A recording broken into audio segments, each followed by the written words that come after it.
Hi guys, welcome back to our channel. Pag-uusapan naman natin muli ang Katniel. Napag-usapan nga natin ang Katniel na hiwalay na nga sila dalawa, ngunit nanatili pa rin silang magkaibigan at magkatrabaho. Ang latest balita ngayon ay ginanap nga ang Asia Artist Awards, at ang Pilipinas ang nag-organize this year. Madaming ang mga sikat na K-pop stars ang dumating sa Pilipinas at dumalo sa awards night ito tulad na lang ng sikat na grupo na New Jeans, ITZY, Seventeen at marami pang iba. Meron ding mga Filipino naka-attend sa award tulad na lang ni Melay, SB19 at ang Katniel. Naka-receive nga ng award ang Katniel na AAA Fabulous Award at madaming ang cheers ang sumalubong sa dalawa lalong-lalo na si Catherine Bernardo.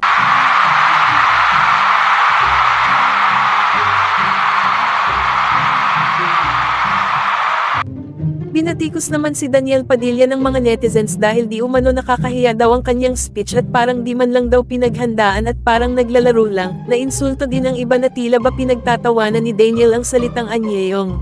Anyong!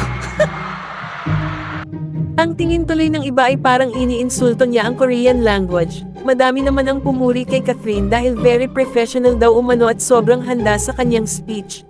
So ano say ninyo dito guys? Comment your thoughts below and don't forget to subscribe to our channel.